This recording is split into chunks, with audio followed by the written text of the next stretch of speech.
You're listening to the Golden Stories from the Golden City.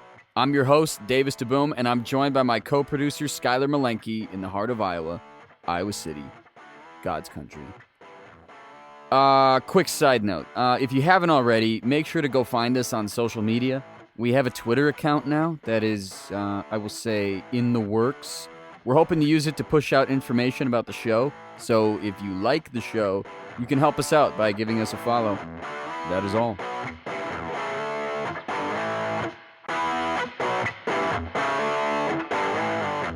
Welcome back to the Golden City Podcast. I'm very excited to have on one of my past professors, Michael West. Mike teaches interpretation of literature with a focus on American humor novels. It was an awesome class, and I mean it when I say he's an awesome teacher. Outside of teaching, he is finishing up his doctorate program in American history while taking care of a 3-month-old baby boy. So we were very lucky to be able to find some time to record with him. I really enjoyed our conversation, and I think you will too, so let's get to it.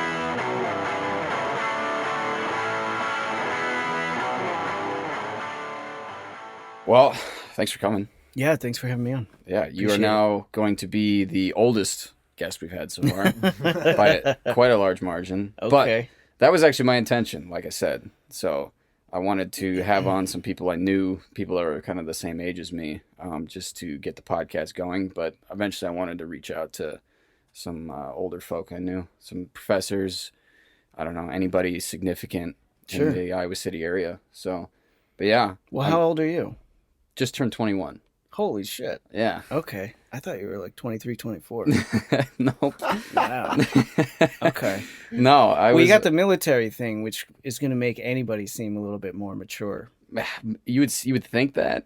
I've met a lot of immature people in the service, but yeah, I'm going to have to. Some of you guys can booze it pretty hard. Yeah. I actually, my freshman year, they had, so you know how the dorms have those LLCs? Are you familiar with those? No. So it's like a living learning community. And basically, it's just a floor that is like a certain designation. So students with something in common, right? So like, we'll all live on the same floor. So like business students or like the pre-med students, pre-law, whatever. So they got rid of it, but there used to be an ROTC floor. It was the 12th floor on Slater. Top floor, and we fucked that place up. It was all Air Force, Army, National Guard. It was like a barracks, and we racked up a lot of policy violations. So he actually lived next door to me. He's not in the Army, but so not everyone on the floor was military. But so what, you just trashed the place, like destroying the walls? And we didn't. Kind of. Like, for example, 2 guys got policy violations because they both lost a bet and had to tase each other. Oh, okay. And someone, our RA... You guys are like that. Yeah. Jesus. So, yeah, and then we had a Nerf war in the lounge once, and we broke a chair. And so they dinged us for hall sports, and then they dinged us for vandalism. Hall sports? Yeah. That's a thing? Yeah. They tried to get Taylor, so his roommate and my former roommate, they tried to get Taylor for, there was always a wrestling match that could break out at any moment in the hallways, and they tried to get us for that. But yeah, they were ruthless to us, but we probably deserved some of it. Do you pay a deposit or anything like that, or not in a dorm? You just pay whatever the room and board fee is. Okay. So, which is a lot. Like, it's almost as much as tuition here. Wow. Yeah. So, but anyway. So, yeah. But anyway, when I was thinking of, like old professors I had on to come on, you were one of the first people I thought of because your class was so surprising to me. Oh. Because, like, obviously I've probably told you this 100 times. I've never liked English. It's always been a class I've dreaded. It's always been boring. I don't like writing. I don't like reading. I like reading. I just don't like being told what to read. Maybe that's what it is. I hear that all the time. Yeah. All the time. So, and then also, interpretations of literature is a class that kind of has a bad reputation for being like a super ultra like left-wing nonsense class. Okay. Right. So that was sort of one of the questions I was going to ask you about, right. Is sort of what's the reputation of of that kind of class, and That's what it it is. usually is pretty left wing. I mean, it really depends because there's different subjects, right? Because Yeah. ours was American humor, but there's different kinds. And I don't know, like I had people tell me that their TA it was just a constant white people bash session all class long, or like men are horrible. So I was like so Jesus worried Christ. that I was getting into that. I was like, oh God. But no, No, I don't do your that class shit. was so the opposite of that I was like, I really liked coming, and the I discussions were good. appreciate that. Yeah, I mean, Yeah. I did that on purpose. I don't, the humanities has taken this sort of weird turn in the past 7 years or Hmm. something like Which we that. talked about. Yeah, and it's always been pretty liberal. Hmm. I went to school at UC Santa Cruz, and it was basically understood that everybody was pretty much a liberal. Uh-huh. But you didn't have sort of the politics shoved down your throat so much. Right. And I was still taught that anything that you're going to argue about, any particular subject, you have to analyze it from different perspectives. You have to acknowledge where the opposing argument actually has some merit, and then you kind of move forward with whatever your opinion is. And that's kind of a good method just to have in general with anything. Right. And I would rather try and teach students to do that kind of thing than to shove my personal politics down their Yep. throat, which I have zero interest in doing. Uh-huh. And personally, if I was in a class where I felt like the professor was doing that, even if I agreed with him, I would kind of be pissed off about it, and I would take a personal affront to it. Right. Well, I was going to tell you. So I didn't actually. I really started to appreciate your class because so the semester I had you a year ago this time. So last semester then, I had to take my diversity and inclusion gen ed credit class, and Wait, what? you didn't know that that's a thing. No. So like you have like lots of gen ed credits that you have to take. So you have to take like a historical perspectives class, Sure. which is so any history class that fulfills that credit, right, that'll work. Well, there's a gen ed requirement called diversity and inclusion. You didn't know about this? No. No, that's a thing. I was wondering though. It's kind of suspect, but I hadn't heard back from other students if they had to take these. I know that in other universities, these kind of courses are sort of mandated. Uh-huh. So, what's this course about? Then? Well, no, it's not just one course, right? There's lots of courses. It just has to have that tag, right? On Icon, you go and register for a course, and like it'll say like, okay, fulfills this gen ed requirement. And so I won't mention this class specifically, but I took it because of a recommendation from friends. They're like, yeah, it's easy. So it's like, So all it right. was called inclusion and Well, diversity. that's the subject, Sure. like overall subject of the class. It gets more specific, Okay. right? So the one I took was called Inequality in American Sports. Oh, okay. So it's a little more specific, right? So there's lots of athletes that take this class. My friends all told me it was very easy, and I never in my academic career have I ever sat through a class and like for the first time been taught things that the whole time I couldn't stop thinking this is straight nonsense.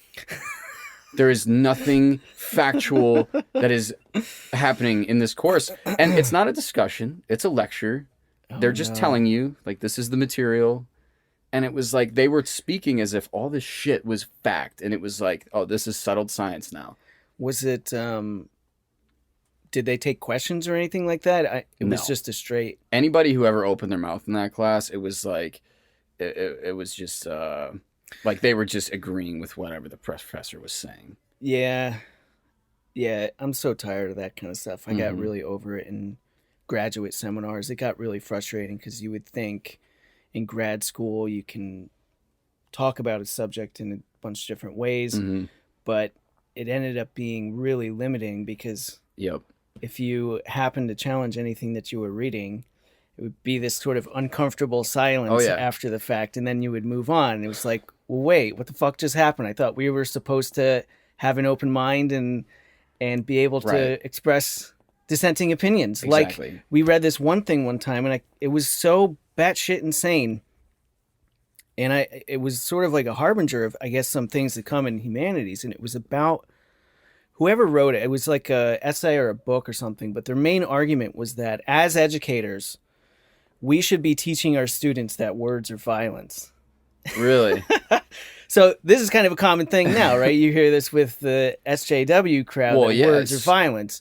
And I said, words are absolutely, positively not violence. Mhm. They're not. I grew up in the Northeast. People were really fucking aggressive. You learn that words are different than violence. Saying I'm going to punch you in the fucking face is not the same as punching someone in the face. Exactly. And the whole thing of like, you're negating my existence. It was just like, I was like, this is a really, really bad idea. We shouldn't be doing this. And it just, it got no responses. I'm like, this is just haywire. A while back on the show, me and Skylar were talking a lot about the Cyhawk football game that happened in Iowa State, and there was this whole incident that happened with the band. And I can't, what exactly happened? The Iowa band basically got heckled by Iowa State fans. Yeah, they left out like the wrong gate or something and got caught up in the Okay. crowd, and some people said they got like harassed or violated. But or like something. the thing that really stood out in all these articles was that they kept saying that they got verbally assaulted. I'm like, is that a thing? Oh yeah. I And remember hearing that phrase before. Verbally assaulted. Yeah. Like there's assault. Assault is a verb that means to like cause harm to somebody. But Yeah. verbal? I just True. I just don't know. I don't know if I see it. When was that? Was that somewhat recently? It had to have been This October. past football season. Okay, because that phrase has kind of been around for a little while. Mhm. I remember hearing it and not really thinking anything of it, because it basically, as you translate, it's like, oh well, they were getting shit talked. Right.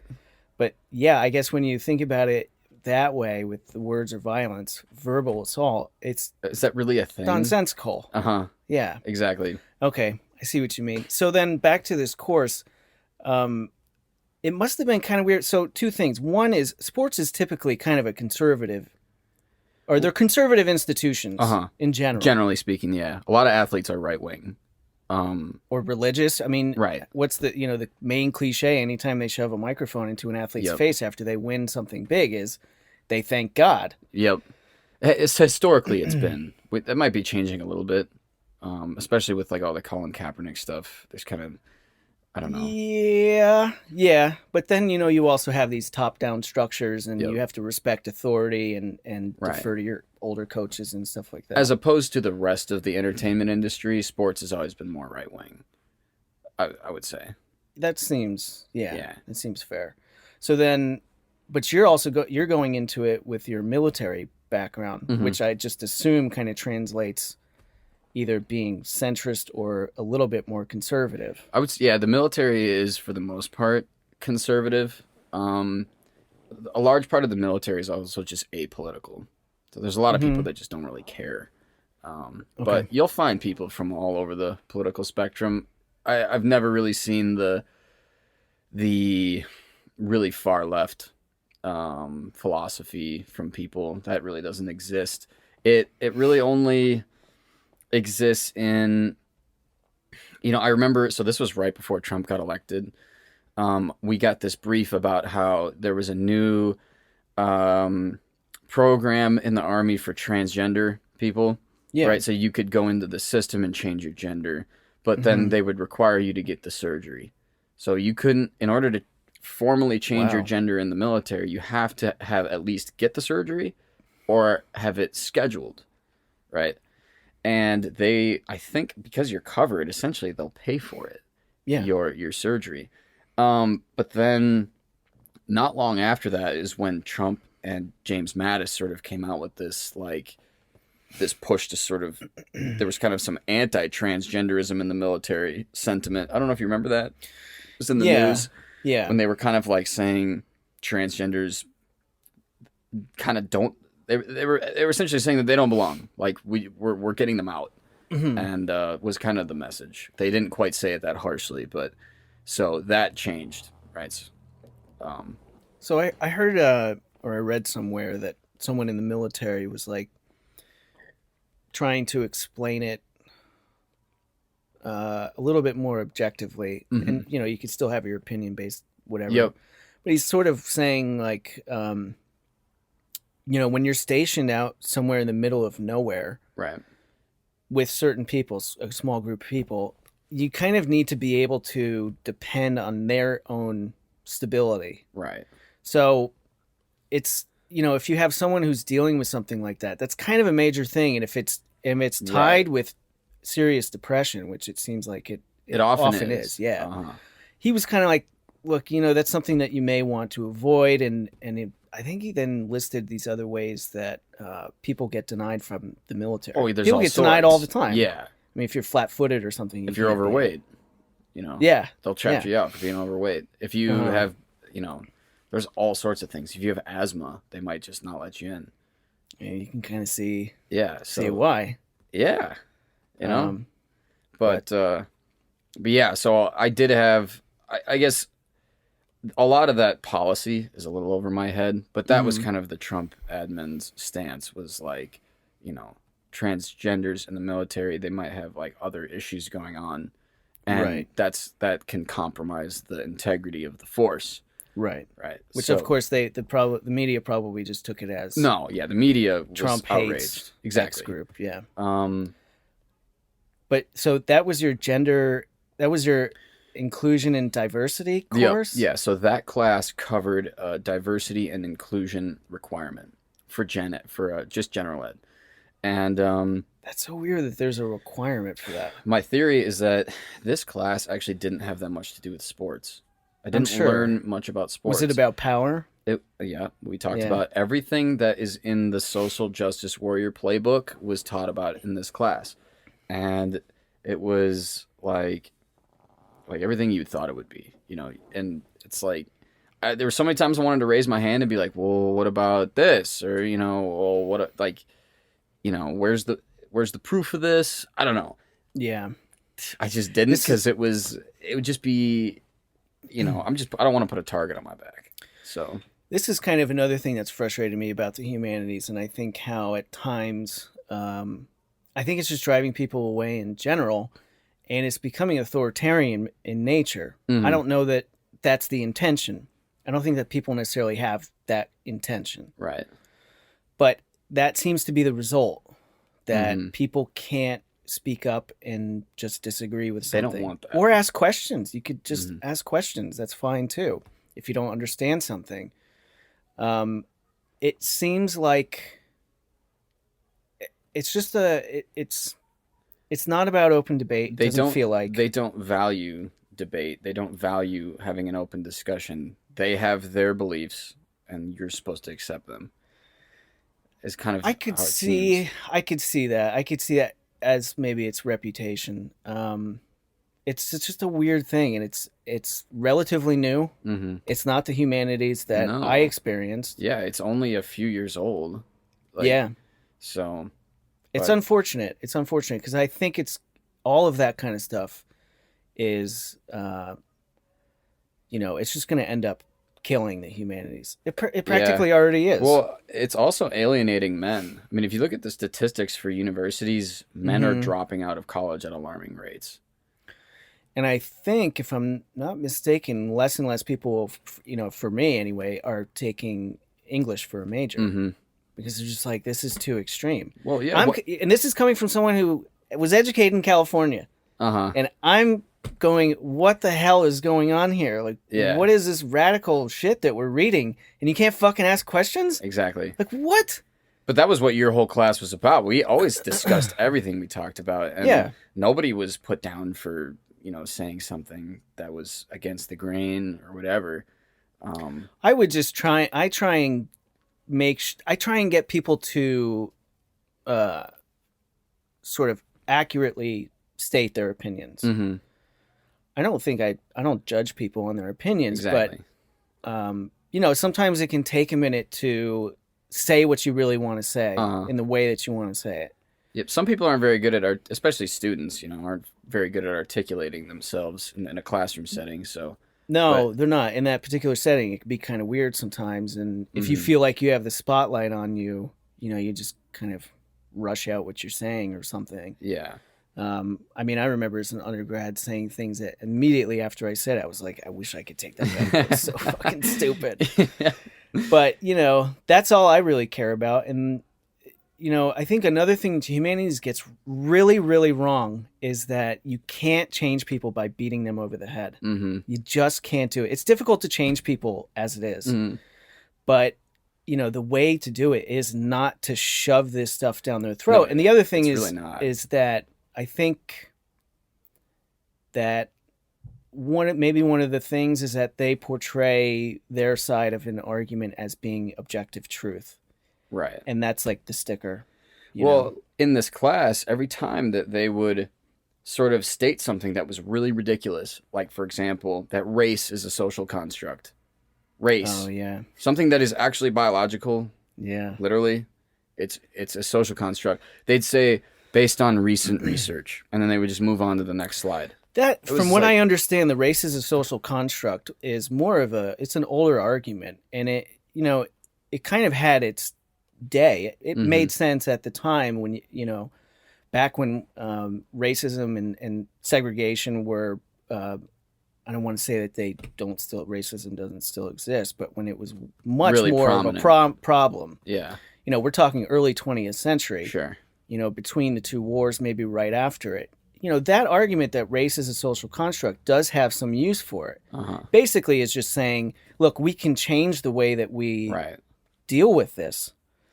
But then when you kind of push that too far, I don't know. I'm not in the hard sciences, but I watch all of these shows about human civilization and anthropology and stuff like that. And from what I understand, they could break down your race into 3 separate categories. If they find bones somewhere, they could figure out what the race of that person was. Is it Caucasian, Negroid, or I forget the Asian. I think it's Asian, something like that. So interesting. Yeah, I think that their point, right, and I might butcher this, is that race is not very black and white, right? So like a lot of people are of mixed race. It's hard to necessarily pinpoint someone's race, especially in America where everybody's kind of a mutt. But because of that, we as a society have put labels on the way that people look. And that is what makes it a social construct. Right. So I think that's their point. Yeah. But it's like that book that we read, Black No More. Right. Yeah. When people who had light skin, really light skin, if they had any drop of so-called black blood or whatever, they were considered black. Right. And when you look at pictures of them now or something, you're like, that person looks pretty white to me. I don't know. Right. But yeah. But so this is what this class would do all the time. They would make these assertions that on the surface, they make sense. I don't necessarily disagree with them, but there's kind of always this underlying implication that is there. That is just that hard left sentiment that is like, white people are the worst, men are the worst, we're the root cause of all problems, and they won't say that outright, but they are implying it. It's so like it's impossible to miss that. So it was just a 3-semester-hour class. I was just like, screw it, I'll just show up and take their tests and move on. But so what did you read? Did you have to read any books, or was it all essays, or? It was all textbook. There's a textbook? Yeah. Wow. That's the other thing that's weird about this stuff is that it's an industry now. So, it was a McGraw-Hill online textbook that I probably looked at like twice. The tests were so easy. They were literally just common sense. I would just sit there and so think, like blame Whitey? Yeah, it was like, it's like every answer. What's the most social justice warrior thing that I could, out of all these answers, and I just picked that one. I had great success. Oh my God, with where's the critical thinking there? I mean, I guess there is some kind of, you're sort of like gaming the system. If I was a deranged liberal, like how would I answer this? Okay, that one. So I guess that does take a little bit of critical thinking, but Yeah. I mean, it sucks too for like regular liberals too. I mean, like your classical Democrats yeah. and stuff, because they're totally getting isolated by all of this. They are. Some of the most liberal people I know here, they can't stand this shit anymore. Yeah, they're like, what the hell is going on? Yeah, they're just like, I'm tired of talking about race all the time. Yep. And race is, it's important, but it's not the only thing in society. I imagine they probably feel the same way that conservatives do when they get associated with like white supremacy. right? Because white supremacy Yeah. often is seen as the far right, Yeah, and when they get associated with them, they're like, "What the hell? Like they're not part of us," you know. that's a good point. So Yeah, I wonder if they kind of feel the same way. yeah. You ever hear that analogy that the far left and the far right, it's like a horseshoe, Well, yeah, they're and almost they're like really close they're to not each other. that different Yeah, because they're both like very authoritarian. They both are Mm-hmm. like care a lot about race, and they're kind of racist. uh huh. That's what these people on the Both left sides. they don't realize is that they're racist. Yep. Yeah, they have more in common than they would think, Yeah, which is very interesting. yeah. That's a good point. I never thought about that because the conservatives they don't like this No. Nazi shit, and to conflate regular conservatives with people on the far No. right, the Nazis, that's just It's ridiculous. that's total It's- bullshit. Yeah, And it's a those are lack bad of faith awareness. arguments typically also. But I've also seen conservatives who don't realize that there's now a split on the left and that Oh, yeah. a lot of regular Democrats are like, can't do this anymore. I just Mm-hmm. read another Twitter thread this morning of a guy who was on the left, and it was all about why he's leaving the left. Oh yeah, And it's You because see the it all woke the stuff. time. Yeah. Yep. And the problem is I don't know if you've been following the election cycle pretty close, but like I actually wanted to ask what you thought about something I read about Mike Bloomberg, right? Mhm. So I saw something on Reddit. Skylar's gonna pull it up here, right? Mike Bloomberg, who's You're now like his version of Jamie. He's not near as good as Jamie. yeah. Skylar, pull that shit up. No, I wanted to. So since you are, it's like you're like the class you taught us was about American humor. We learned about comedy, and you're also. I don't, have you completed your doctorate yet for American history? I remember you said No, that. not yet. I'm still working on it. I defend in April. Okay. Yeah, we'll get. I want to ask you about that too, but Sure. I want to know what you think about. So Michael Bloomberg, right? I saw this on a Reddit, an Ask Reddit post where they were. This was the prompt: Mike Bloomberg supporters, why? Right. So this comment was talking about how Mike Bloomberg is spending, like he's on track to set spending records for an American like presidency run, Yeah, and just blow everyone out of the water. It's and it's all insane. his own money. I know. Right. And here's the funny thing. Apparently, according to this person's comment that I looked up and they had it all cited and stuff, Mike Bloomberg is going out and he's paying Instagram, Mm-hmm. Twitter, and Snapchat and TikTok like influencers. He's paying them to make memes about him Yeah, to try and boost his they popularity. just hired a with the comedy youth. writer. Yeah. Mike, like he was literally like, I'm too old for this shit. Fuck this. Like, I'm just gonna pay people to like get me in with the younger kids. I mean, at least Trump comes up with his own nicknames. he's When I first heard that, I was like, "Man, that's such bullshit." But now, it's his own money. I don't care. Yeah. Think about all those people that he's putting to work. uh-huh. If you buy that stuff, if you fall for it, that's on you. Right. But I just thought this was fascinating that he's using this now as a tactic. Like memes are now a political weapon. I know. Well, the problem with that though is that the left can't meme. Oh, yeah, that's a good point there.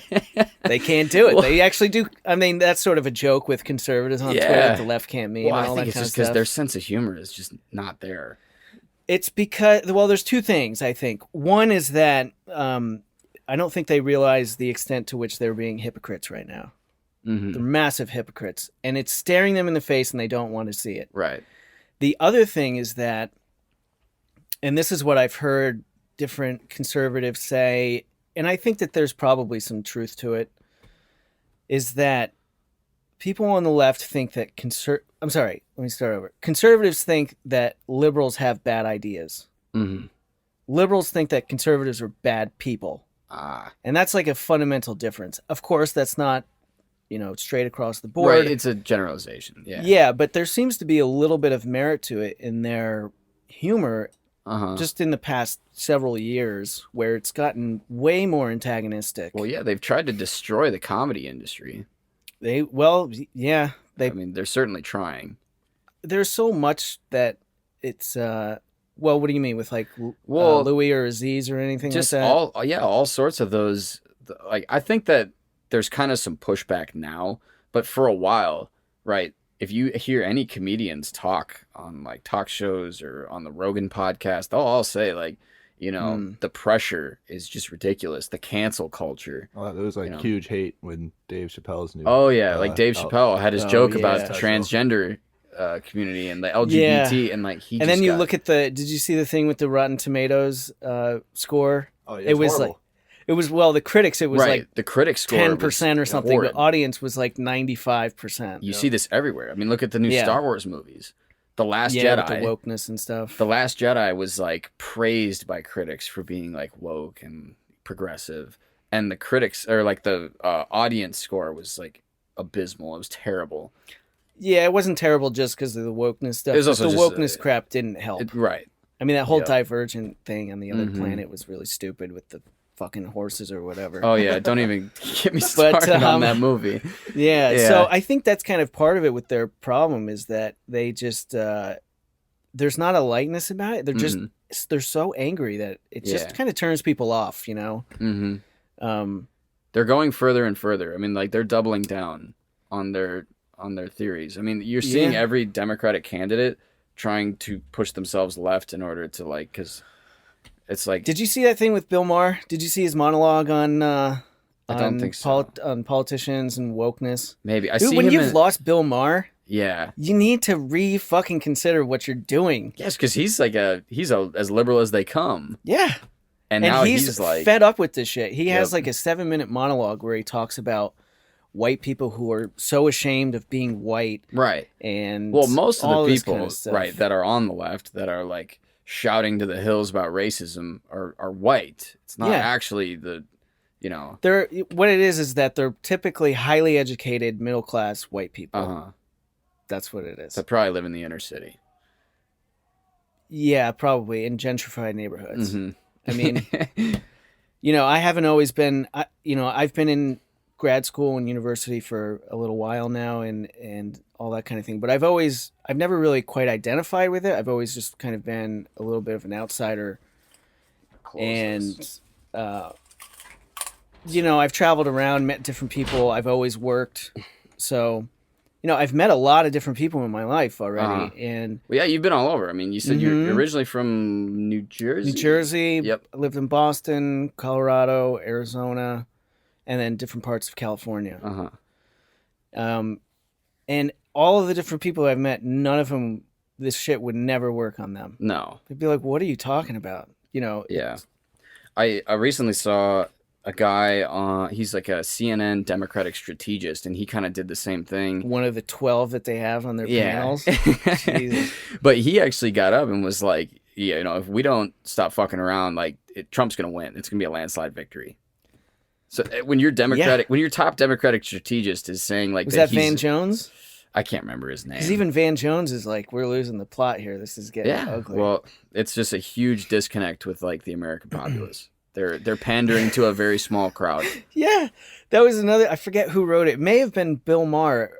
He's like, who is the audience of these people that they're talking about? Like Elizabeth Warren wanted to allow felony prisoners to get a sex change, and that was like one of her ideas or platforms or fucking plans, because she's got a plan for everything. And whoever was talking about it was like, what is the audience here? You're going to make the taxpayers pay for a felony criminal to get the, like, what are these, who are they appealing to? That was what that's what that Democratic strategist was talking about. He was like, all the Democratic platforms right now, who the hell, like, who cares about this stuff that they're talking about? How are you going to win over the population by saying that you're going to give student loan forgiveness to everybody? Like, that's not popular, No, it's popular among a very small percentage of people. Yeah. And he's saying like there's so many things that the Democrats could be campaigning on that would be effective, but they're just ignoring it. They're not doing it. They're going to elect a goddamn communist. Yeah, Bernie Sanders is about to be. He's a fucking 80-year-old communist. He just had a heart attack. Like, there's nobody else. That's all they could come up with. This dude has never done anything in his life. It's amazing. Yeah, that's I forgot what I was going to say, but the thing that they could have focused on and that they should have, because I think it's like Trump's main thing. Mm-hmm. It's how he's going to get people to support him is the economy. Mm-hmm. That's it. Well, it's so hard to boot a president out after one term if the economy's good. Yeah. I mean, even if the economy wasn't even that good under Obama, he still won pretty easily. So Yeah, and Trump is really a polarizing figure, but I think that you could have enough people who would say, "Look, the economy's good." all right, That's okay. fine. They could just say, "Look, the economy's good enough."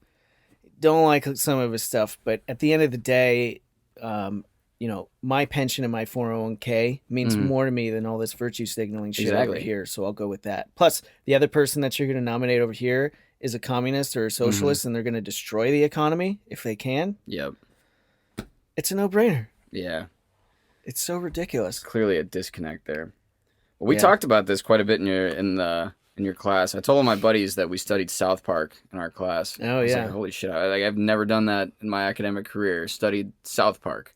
That was so cool. I never would have thought in my life that I would ever be teaching South Park. It's such a good thing to use to teach satire, though, because they're the best at it. They are. It did make me appreciate it more. I didn't really like it that much, and then Davis came with all this knowledge from his class he's taken. I'm like, oh, that's actually pretty cool. So, all right, you mean the show itself? Yeah, just like how the humor appreciating shows like South Park or like Rick and Morty.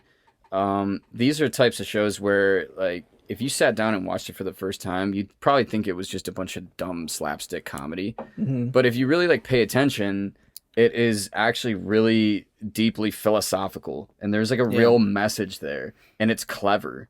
Like, a lot of the humor is really, really clever, and that's why South Park has been on the air for nearly 20 years, because they just, it's actually really, really good comedy.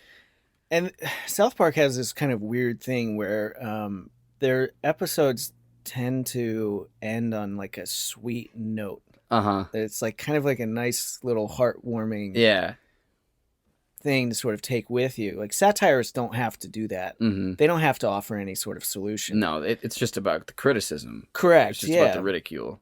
But a couple of those characters, usually at the end, when everyone's freaking out, they'll do a little speech or whatever. And it's usually Kyle.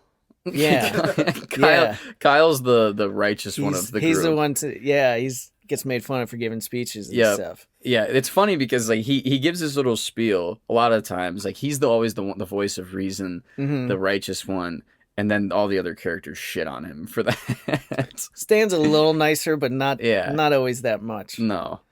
Yeah, I didn't necessarily pay attention to it too much as satire, but then I think because I was around, I saw it when it was before it was even a TV show. I saw it was like a 5-6 minute short. Yeah, and it was passed around the internet. What was the early days of the internet at that time? Right. And I saw that thing and I was like, holy shit, this is unbelievable. Totally offensive. It was the most insane thing I've ever seen. And then that first few seasons, there was some good satire there, and then didn't watch it for quite a while. And then kind of heard that they were going to start to go after the sort of progressive SJW stuff. And that's kind of been a little bit more recent. Maybe past 2-3 seasons. Yeah, they've been really hitting that hard. Because the episode that we watched two, we watched the Safe Spaces one, and then the Caitlyn Jenner one about when she won the ESPY? ESPN? Yeah, the ESPN ESPY, and with PC Principal and PC Delta, the fraternity. Yeah. I love all that stuff. Yeah, those were good. I think I've said it in the class. I know I've talked to my wife about this kind of stuff. Is once you lose the comedians, it's a matter of time. I feel like you said that in class once. Yeah, and they've lost them. Uh-huh. The sort of super left-wing SJW crowd. Well, even some of the left-leaning comedians, I'm pretty sure Bill Burr considered himself a liberal. A lot of famous comedians do. Even Dave Chappelle, I think, is kind of left-leaning. I would think. And the left hates them. So if that, they're trying to shut down South Park too. Have you seen that stuff? Yep, we were just talking about that. I was insane. There was I saw South Park was trending recently. I pulled up this tweet. Yeah. So Yeah, that's the one. Yeah, we were literally just talking about this. I was like, we pull that up.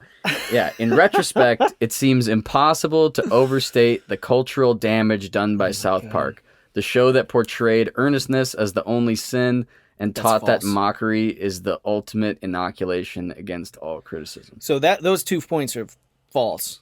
But if you had read that statement, let's say 10 years ago, maybe 15, whenever that show came out, you would think that that's a right-wing conservative Christian critique. Probably. And it's flipped. Which is just wild. It's wild. Yeah. It's wild. I mean, I've heard people, and I totally agree, the things that conservatives were getting made fun of in the 90s for, it's now flipped to the other side. And now the sort of far left, which is kind of taking over a lot of the left, is doing all this kind of moralistic grandstanding bullshit. Politics is so entertaining. It is. It's such a spectacle. But yeah, there was a couple shows that we talked about in our class that I started watching. The biggest one was Silicon Valley. Oh yeah, that's a great one. I got Skylar into that. We watched all of that. I love that show. That's great. It's like if you're someone who understands and appreciates comedy, that's a great show. Mike Judge is just an awesome creator, and whoever was writing on that, I can't think of it off the top of my head, but it's just the writing is so good. Yep. Yeah, and he liked it too because Skylar's big and he's a program sometimes. He's a kind of a tech nerd. I didn't really understand all the tech lingo, but in the nerd humor, I still thought it was great. I highly recommend that show to people all the time. Yeah, and that's it's a pretty spot on representation of that group. Oh yeah, they're with the my favorite is Gavin Belson, the CEO of Hooli, yeah. Yeah, he's like your typical, like, just fraud. Have you seen the guy Silicon from Twitter, Valley. Whatever the hell his name is, Jack? Dorsey? Yeah, Jack Dorsey. He is Gavin Belson. He straight up is. You think so? Yeah.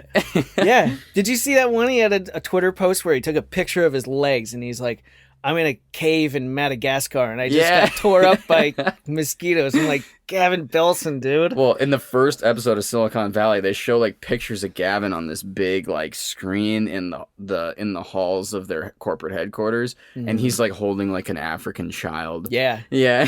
He's wearing the garb too. And he's just the absolute worst human. Yeah. Which is probably how they really are too. Yeah. They're probably, it's a lot of backstabbing and power hungry. I love how every single one of those companies, their motto always has something to do with making the world a better place. They're literally tech companies. Like they're just making new tech. Like the first scene of Silicon Valley, they're at a party for a company that launched some program that probably nobody even understands. It's just it's just some complex program, and they're like, we're making the world a better place. And like that was what his speech was. And that's how I think all they are. really think that. Yeah. Yeah. Which, I don't know. Some of it's pretty creepy. You hear how their own person, like the everyday workers there, like how some of their own personal politics come into play and shadow banning stuff you hear about. And YouTube's got all of these crazy policies. And it's like, it's unfortunate that it's kind of taking this sort of nefarious turn, it seems like a little bit, in trying to suppress voices that aren't specifically this one kind. Yeah, if you deviate outside of what is deemed acceptable, and it's like there's no room for you, you're gone. No, and it doesn't seem like they do a very good job of clarifying their policies of what is acceptable and what it's not. It's also changing. Yeah, they're like, I don't know. It seems like it's very fluid. It's like every year. It's like something. It's probably why they don't want to codify it. Something new becomes unacceptable. They'll have to ban themselves. Yeah, eventually. Yeah, they're going after their own kind. And that's the most fascinating thing, I think. I mean, you could never possibly imagine 10 years ago or whenever Chappelle was destroying everything. Yep.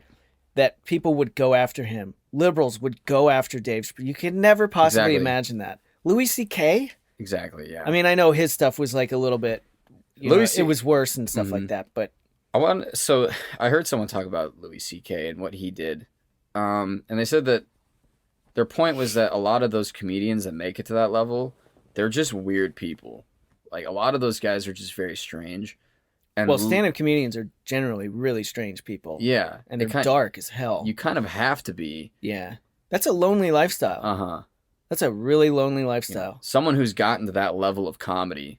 Well, right. there's another thing to remember with Louis C.K. is that at that point in time, Louis C.K. wasn't who he came to be. Really? That was before. Oh, that happened before he got famous. I didn't know that. Correct. So he had been around. He'd been doing stand-up since the 80s. There's some of his videos still on YouTube. They're kind of weird.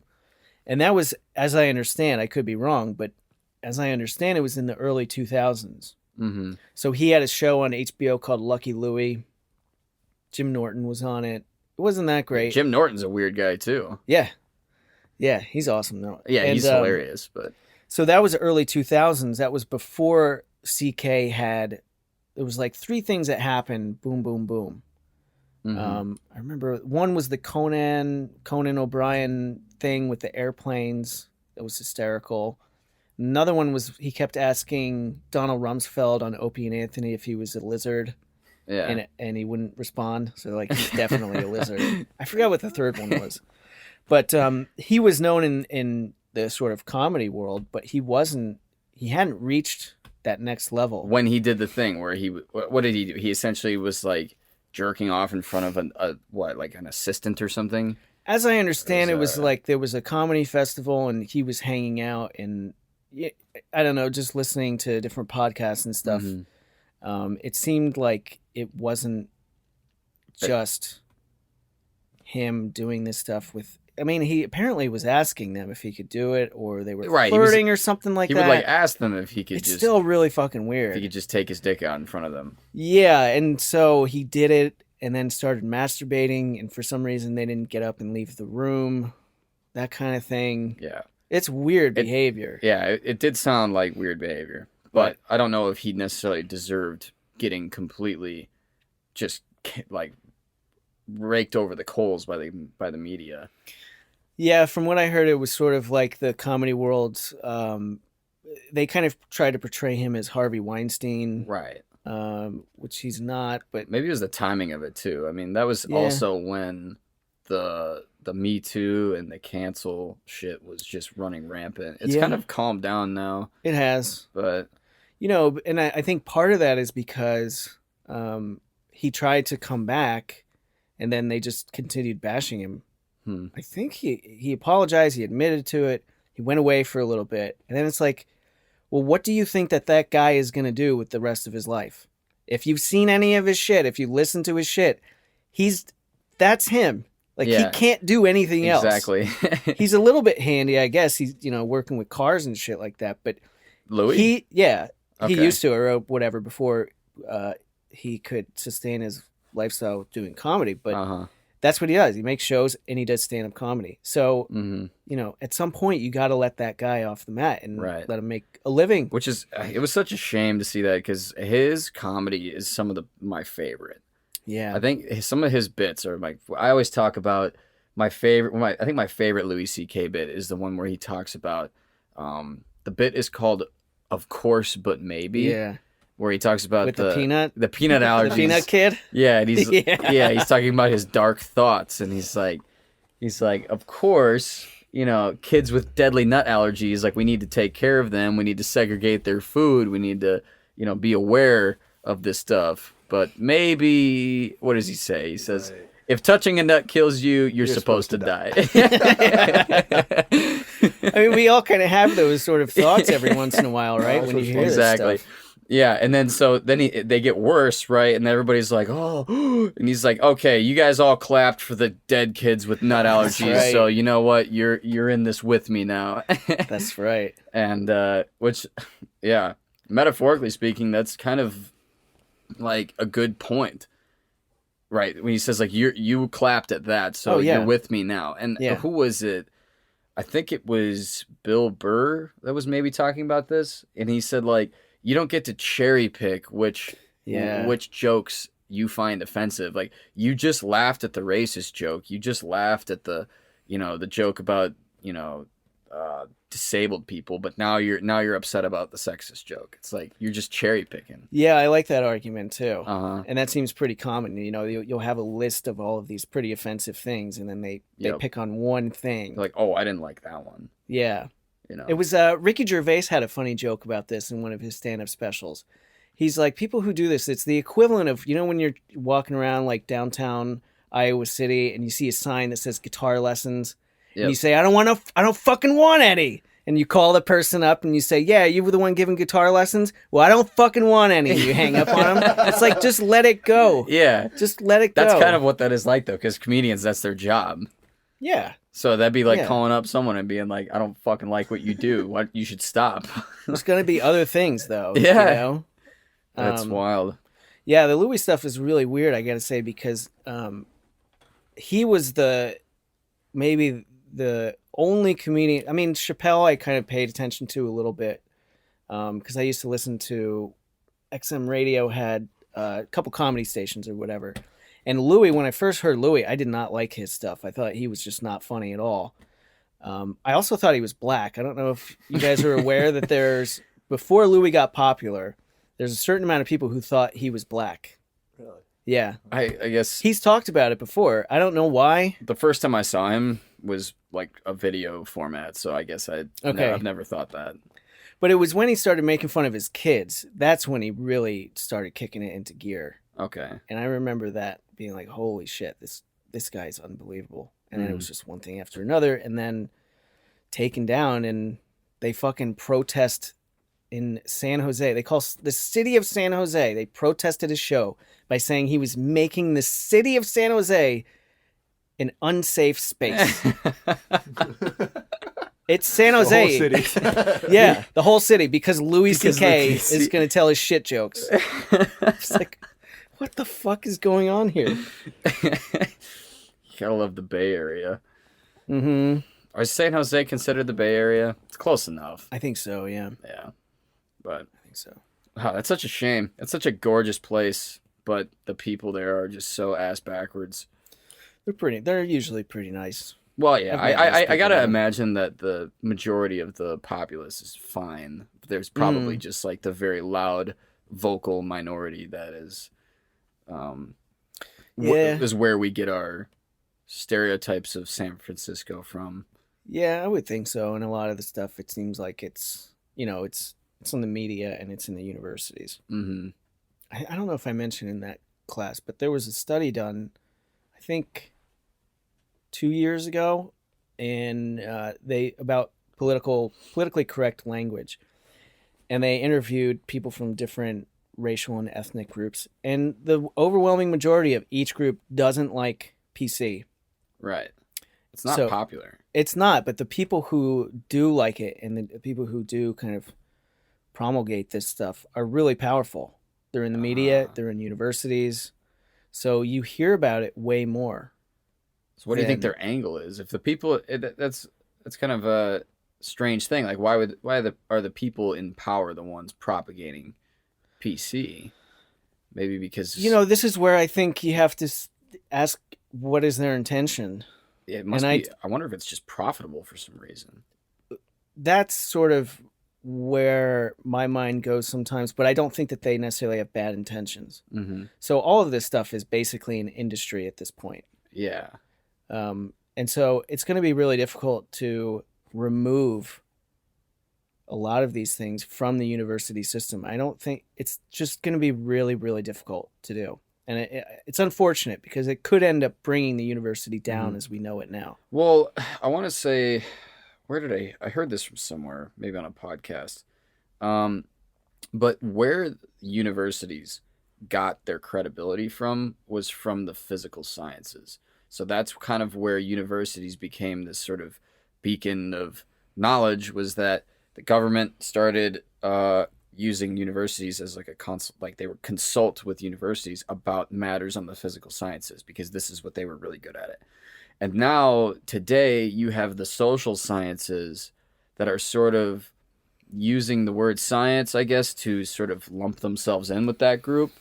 And they're sort of using their status in the university to be credible. But really, what they're preaching, what the social sciences are preaching, is just in total opposition to the physical sciences. Imagine being a biology professor today. Well, this shit is creeping into their fields too. It's creeping into math and science, and it's pernicious. It's like it's a disease. You know, that's how I kind of. It's a virus, I guess you could say. Yeah, and it's a virus with consequences. I mean, like I mentioned earlier, men are dropping out of universities quickly. Yeah, and I wonder if it's because of that, if there's something else. There's probably lots of factors at play, but you could make the argument it's certainly not helping. No, it's not helping. But I mean, I want to say that women are represented in universities more than men. Like I think across the board. That's what I've heard or read. Yeah, postgraduate, undergraduate, doesn't matter. So, yeah, it's unfortunate. But one thing I was going to say is you have that part about the physical science, but then you also have in the university the history of religious studies and philosophy and stuff like that. And, you know, I can't really talk about the physical sciences stuff. You know, they're sort of their own thing. But I would say in the humanities is that once it becomes political, it's basically, you know, we're abdicating our responsibilities as educators if we're being expressly political. Right. And unfortunately, a lot of the SJW stuff, even if it's good intention, and I think a lot of it is, I just think they're sort of misguided. And I think that in their quest to challenge what they see as real problems of structural racism and inequality and the patriarchy and all that stuff, in the process of doing that, they are actually being authoritarian, they're being hypocritical, and they are sometimes betraying their own liberal values of having an open mind and being accepting. Because the liberals used to tout themselves for that, being accepting and all this kind of stuff. And it's quite frequently now, it's, you know... Try telling your friends that you're going to vote for Trump. Oh, it would depend. And then tell them that you're going to vote for Sanders. Yeah. Which one are they going to freak out more about? Yeah. Trump? And I understand he's got you know, that's not an endorsement of Trump. Trump or Sanders. It should freak you out if you're going to vote for Sanders as a socialist communist dude. Yeah. Yeah, it just like depends on who you're talking to. If you're talking to anybody who is politically charged on either side of the aisle, if you tell them you're going to vote for the opposite side, you're going to get a reaction. Yeah. Which is not good. I jokingly, a friend of mine, she asked me with the last election, who are you guys going to vote for? And I hadn't seen any of the primaries. Like, I don't necessarily follow politics all that much. You know, I'm not not a real political person. I don't care. You know, I know conservatives. I know super liberals. You know, I like knowing people on an individual level. I would completely agree. I would never I would never let politics destroy a friendship of mine. No, that's just really sad. But I told my friend jokingly, I'm going to vote for Trump, and she almost straight up cried. She took a fucking time out. I'm like, wait, what's going on then? What's happened? I missed everything. And, you know. But I think there's this assumption that if you vote for someone, that means you are like, that you support them. You're like, you like that person. Yeah. I mean, I think a lot of the people that voted for Trump are like, they didn't necessarily like him. They didn't like him as a person. It's just like that, you know, they didn't want to vote for Hillary. Well, yeah, there's certainly those people too, for sure. And there's people on the opposite side of the aisle that did the same, right? They voted for Hillary, not because Hillary was like their favorite candidate ever, but they were just like, I refuse to vote for Trump. Yeah. And that's so fucked up. You know, that's their prerogative. But, you know, I've done kind of quite a bit of changing with this stuff just in the past several years. And because even though I've been in grad school and stuff and all of that, I never really noticed how dominant all of this SJW stuff has been. I've only been kind of paying attention for the past few years. It's weird because it's only in certain pockets of the university. Okay. So I was exposed to it for the first real time when I was in that class. And that was because I had to do that gen ed requirement. Okay. But I'm in the business college, so I really don't come across it much. Well, you're going to hear this shit with the diversity, inclusion, and equity. DIE. You're going to hear that because it's all over. Oh yeah, businesses too. I'm in a business class now where we had to do some readings on diversity and inclusion. There's a couple different articles, and my TA was actually like, she was like, yeah, this stuff isn't really super important to me. We have to quiz you on it, so let's just get it over with. So I was kind of like, oh wow, See, you don't hear that everywhere. What's unfortunate is that a lot of this stuff in and of itself, like, if you have a product, try and market to as many people as you can, and maybe there's this particular group of people that you're not sure how to market to it, whatever it might be, or if you have an English class, you want to include authors that are not from your gender, racial group, whatever it might be. So none of this is to say that bringing in different kinds of voices nobody's wrong, saying that diversity is bad. No, they think that if you're against their diversity and inclusion agenda, that you're a white saying, supremacist or something. Yeah, that you're against diversity or something like that. But Yeah. it's really like, I'll let you continue. But one of those articles that I just mentioned from that class I was in actually talked about diversity programs in corporations and businesses where they're like trying to improve they're trying to work on people's unconscious bias is the word they the use. unconscious bias. What a load of bullshit that is. Yeah. Dude, the people who invented that study or the test even admit that it doesn't work. Right. Implicit bias. That's what this article was about. It was saying that like diversity and inclusion programs that are forced, that are mandatory, have negative results every single time. Yeah. Because nobody like it's an industry. It's got to be $1 billion industry at this time because not only do you have those programs, but you have fucking seminars where if you're white, I guess you go there and you learn how to be more. You learn how to feel guiltier about being white than you were before. It's an industry. It really is, and it's. Did you see the woman who was on Twitter? She charges money. White women pay her to come to their house, and she tells them how incredibly racist they are. Like those kind of things. I'm in the wrong line of work. You have to you have to question their motives. But I think some people, a lot of it has pretty good motives, but it's just they're wrong. They're. Fuck. Well, it almost reminds me of the book we read, Black No More. Yeah, that's what I'm talking about. It's like the same thing. Yeah. Right, because that book, I've kind of told you a little bit about that book, probably back when I was in your class, but it was making a mockery of civil rights organizations. Yeah. And how they were corrupt and they were pretending to be virtuous just for profit. I know. Which that was interesting to me because that was the first time I had ever heard a criticism of the civil rights movement. Yeah, me too. Which is like when most people think of the civil rights movement, they think of, oh, that was an amazing thing. It's untouchable. It's like that was a glorious part of American history that was which it was in a lot of regard.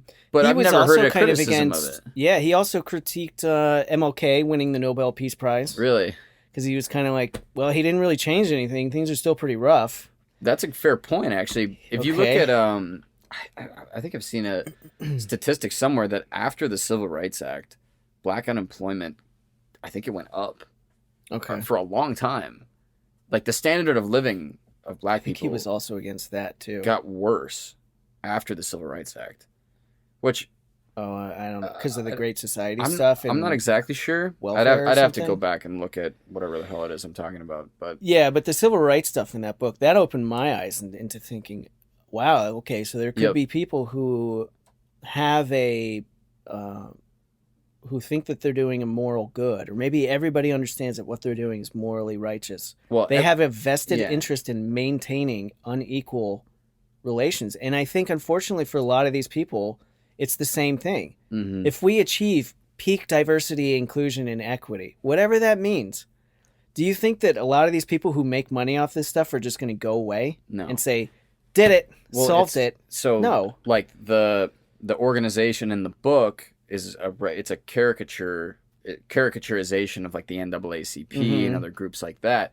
And it kind of seems, I imagine that the people that support these groups are probably virtuous or they think that they're being virtuous. But the guys at the top that run the organization, they're corrupt as hell. I mean, they know it. They're evil and they know it. And like, so I almost wonder if that's the same thing. Like how we talked about the people who are propagating PC culture, like they know it. They know it's profitable. And they would have to, because the Yeah. administrators apparently make pretty good money. I mean, if they're making money, then they have to know it. How much does a chief diversity officer make? Look that up. It's probably Do you know how much it is? No, it's probably like upwards of $200,000 a year, though. Yeah. So when I was undergrad at UC Santa Cruz, their administrative class was exploding, and I had this one professor who was an older guy. He was really cool. Yeah, that looks Virginia about right. Tech. He used to talk about this stuff and how it was just disgusting him what was going on. And he said, at least $100,000. Yeah. You can make a 6-figure salary being a diversity officer. What exactly does your job entail? I don't even know. I don't know. That's wild. It's $250,000 Virginia Tech chief diversity officer yearly salary. Holy shit. Yeah. I don't know what they would do. Does it list their job description? That's what I'm looking for. Wild. I guess they bring in different speakers, or They must. Yeah. I mean, they probably help maybe establish the curriculum for the diversity and inclusion.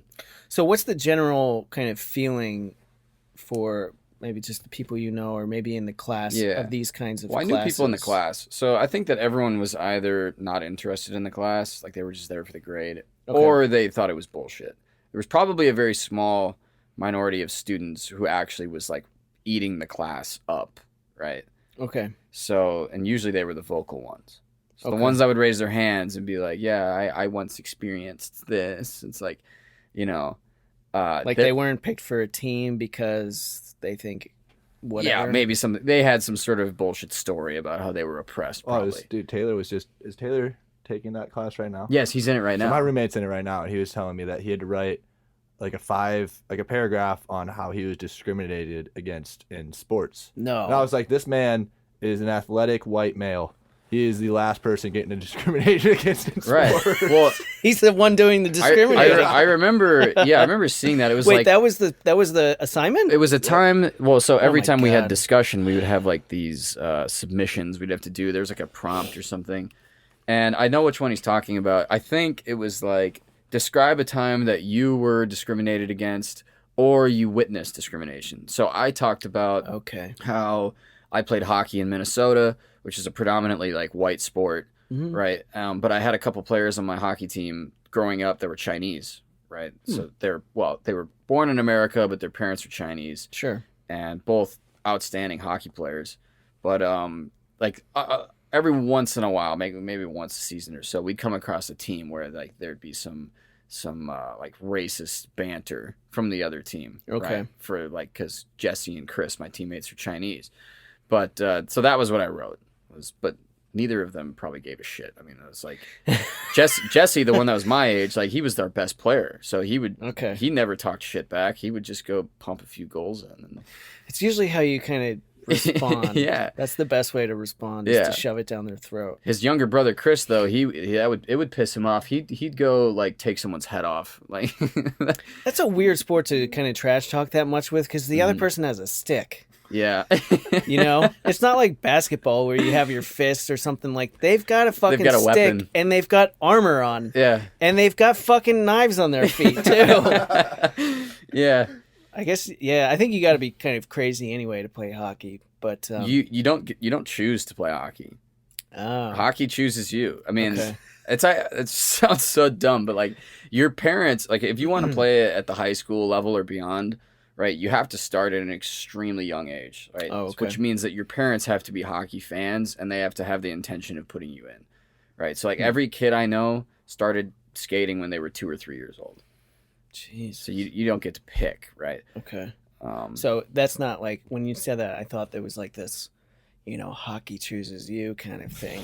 Well, I'm making it sound more dramatic. Because my dad used to play, he grew up playing hockey in Boston, and then my brother plays hockey, but it didn't, I don't play hockey. I'm not a huge hockey fan. At no point in time did I ever like decide that I wanted to play the sport, but I played it competitively for 14 years. Oh, so, wow. From age 5 to age 18, so. Okay. I heard you talking on the podcast with Derek about playoff hockey. Yeah. And wholeheartedly agree. It's one of the most exciting sporting is. events you could watch. Yeah. It's so much fun. NHL playoffs is like, it's different. It's Yeah. actually super exciting. Like, even if you're not a hockey fan, tune in and check I it get out. caught up every year, and at the end, I'm like, I got to start watching hockey the next year. Yeah. And I never do. The intensity it's amazing. Yeah. Especially if you've got a team in there. So like when the Wild are in the playoffs, I'm like, it's awesome. True. So- Do they have a good team, or Fuck no. I mean, they how do. do they not? It's like, what else do they do up there? It's hockey and that Well- other. What's that shit with the brooms? Broomball? No. And the Oh, curling? curling. Yeah. Wow, that's more of a Canadian thing, I think. Well, Minnesota's it's all the basically same Canada. up there in Minnesota. curling. Yeah. My high school did not have a curling team. That's not very common. That's Okay. That's a very niche sport. Okay. But yeah, NHL like playoffs is awesome. The Minnesota Wild, I mean, they were good for like, so they've only been around since 01, right? Because they used to be the Minnesota North Stars. And Oh, they yeah. were really good for a long time, but they moved to Dallas, and there's like a whole story as to why. But, Oh, they became the Dallas Stars? Yep. Yeah. Hmm. So the Minnesota North Stars were cool as hell. And they have like super cool jerseys, and I wish that we were still called the North Stars. But It's better than the Wild. yeah, the Wild's kind of lame, in my opinion. I think they could have came up with a better name. The Wolves or some shit. I mean, Yeah. the Wild. Yeah, the Wild. It's too impersonal or something. Yeah, it just seems like a kid came up with it, or Yeah. I don't know. But there was a period where we made some good trades, and they were good for a while. But every year they would just go get beat by the Blackhawks in the playoffs. So I kind of Oh, like, so it's their version of the Yankees? yeah. Minnesota is Okay. it's one of the hardest like states to be a fan in, because they're not Yeah. terrible. But you're not prime time. No, Let's but be they honest have here. like these flashes of greatness that always end in disappointment. It's terrible, but It's a part of being a sports fan. or you could just be like some people and just be like, yeah, I'm a Patriots fan. Never been to New England. I don't know a single New Englander, but Also I my roommate. love Tom Brady. Yeah, Taylor, our old Sorry. roommate. We like to give him Okay. shit because he's a Yankees fan and a Patriots fan and has no affiliation with either franchise. So he's not really a sports fan then. No. He's just whoever is winning, he's gonna latch on to Well, that. I make that argument, but he claims like, well, I don't care if the Patriots are winning or not. I'm still going to support them. It's like, Yeah, because just they win hasn't the happened Super Bowl yet. every other It just year. hasn't happened yet. Yeah. The Yankees, though, they've kind of they haven't been that they've great been- lately. Yeah. I'm trying to think. They went to playoffs last year. Astros beat them. Mm-hmm. I hope they cheated too. I Yeah. hope they fucking cheated right in their face. The Yankees cheated too. That's what no one talks about with that whole scandal with the Astros. Mhm. But Wouldn't doubt it. Have you checked out the XFL at all? I keep missing it. But it looks like it's so much fun. I know. It's I feel the awesome. same way. Yeah. Go New York. Yeah. No. What's their team? The We Guardians. watched all the hype videos last week, and we picked the best hype video plus Okay. the best logo. All What's the name Texas of their teams team? Just got kicked out. The New York Guardians. The Guardians. Yeah, it's Okay. pretty cool. You need to watch it. I don't know. Okay. Oh, he just showed me this video. Oh yeah, they played today. Okay. I pulled This it. is so funny. So. Yeah, this is after this nice 15-second ad. No, this guy gets flagged, like this safety, and he chucks the flag back at the ref, and then gets Nice. flagged for throwing the flag at the ref. It's Nice. the most wild thing. It's People great. get interviewed. Dude, Like- turn the volume up. This is so good. Yeah, you have to have the volume. Is it gonna? And then he's like, "Fuck this shit." You got double flagged. Yep. Yeah, But this is the best part. Throwing the flag at an official. Number 29 on the defense. you got a penalty for throwing a flag at an official. Officials just like throwing a flag at the official. Like it's the most regular rule. Like I wonder. like holding. Like Yeah. I wonder if there's actually a specific rule, like they had to think of that. Well, someone might throw a flag it at just us. has Yeah. to be like Or if it's general personal, shenanigans. like a personal foul. I don't know. The XFL is such a great idea. I hope it gets more It popular. is. because it's hilarious. I mean, Well, NFL is really kind of, I think, alienated and pissed off enough fans that they've sort of opened up this little wing for yeah. something Well, like I feel the like the XFL. NFL has become so bureaucratic and so soft. Yeah, They're Good, getting my it- team won. I like the Guardians against the Wildcats. Yeah, dude. There's only like 8 teams, Okay, so you gotta choose one. I hope it that's gets a good more amount. popular 8. because it I feel like it combines comedy with football.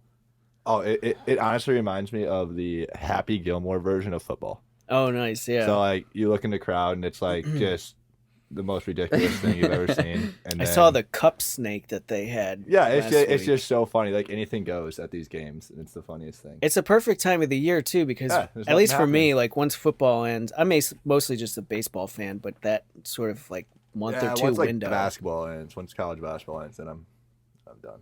When so March Madness starts what Like a couple weeks next or week, that. right? Yeah, Okay. 2 weeks.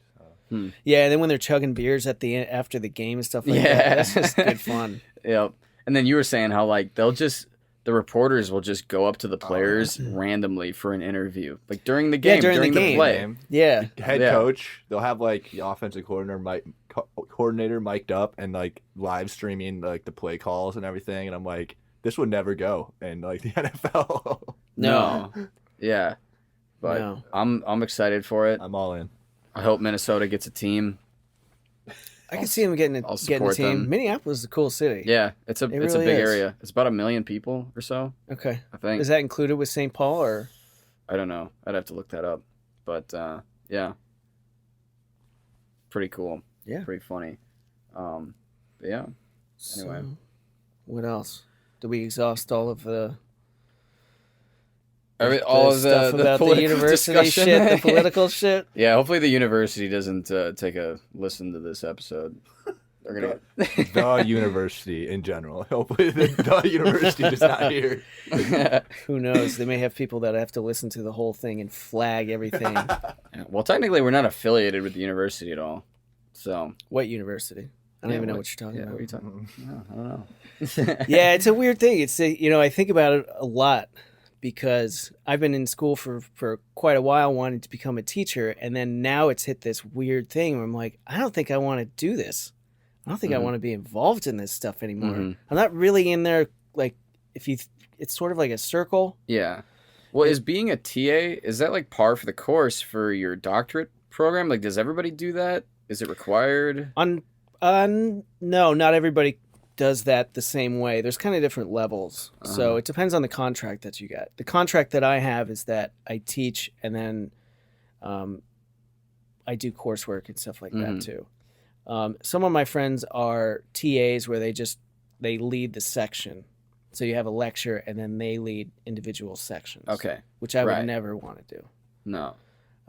So I'm not the only one. There are a couple other grad students. Did you create the curriculum for American Humor Mhm. Interpretations of Lit? Yeah. Really? Yeah. Okay. So all those books you read, that was you decided. Yeah. And did you have to like get authorization from like the humanities department to do that? The English department? I think when I was first developing the course, I sent it to my supervisor saying, here's what I'm thinking of doing. Here are my sources. And that's basically it. And was your supervisor, he or she must not have been a left-wing nut, because I feel like if you would have looked into the book like Black No More, right, they might be like, we can't have this in our classes. Yeah, I don't Like Fear and know if Loathing, everyone that is whole like book a- is just them doing drugs for the whole entire... Well, if they're liberals, they're into that shit. I mean, Hunter S. Thompson hated Nixon. He was, I don't know if he was a liberal. He was more like a libertarian. Maybe. He was just a weird dude in general. But yeah, no, they've never said anything. Really? A couple times I've had like, they'll respond and say, you need like you need more female authors, Oh. which that's Okay. fine. I got no Yeah. problem with that. Well, we had Amy Tan, right? Yeah. Is that her name? Amy Tan, I think. Yep. That's kind of been a little bit of an issue that I'm having for this course is finding, because we do so much satire, and I'm like, well, maybe we'll kind of keep going with that. Well, I feel like there's probably not a lot of female authors to pick from in that genre in the 20th century, maybe. Because Amy Tan, which was the hell was the book called? It was about 100 Secret Senses. Yep, that book was the most recent book we read. Like Yeah. as far as I teach a history. more recent book. I've changed that out for a book called Pisces. Okay. This will be the second time that I'm teaching it. And it's pretty raunchy. I think it's funny.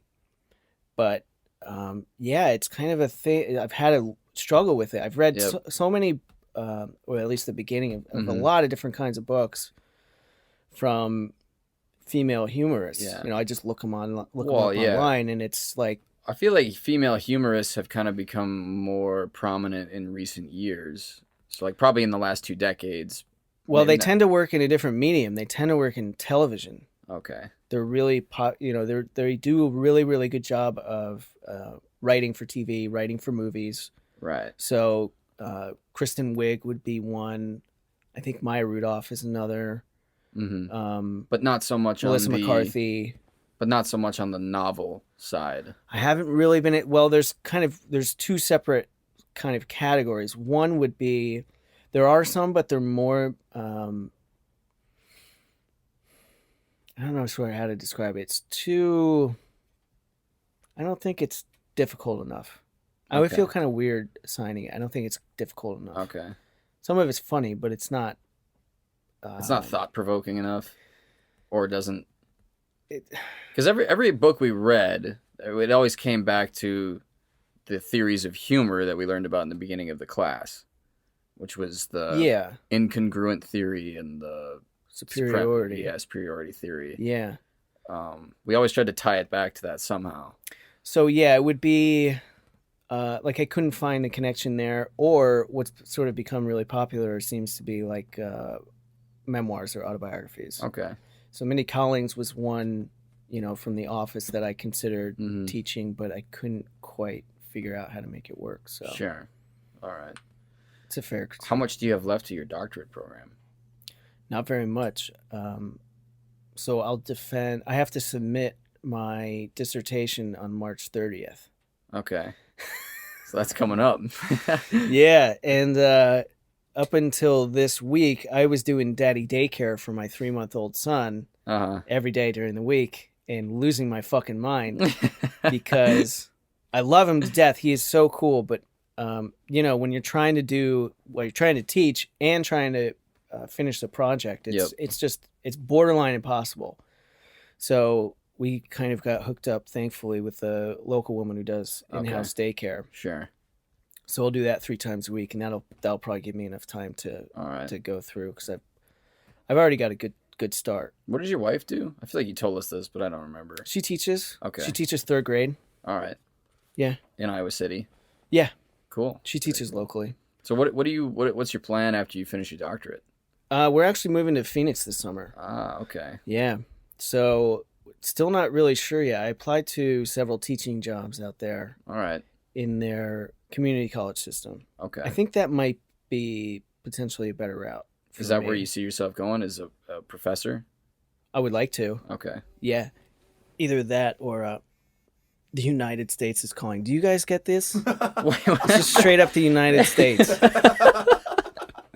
Well, that's an Iowa City area code 319. Yeah.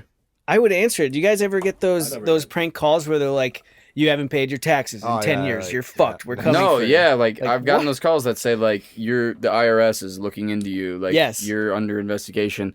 But I actually learned from somewhere that the IRS does not communicate with people via email, phone, text. Oh, it's yeah. all like if the I'm sure. IRS wants to speak to you, they will. They will come Yeah. to your door. It's still fucking scary. You're like, Yeah. get that away.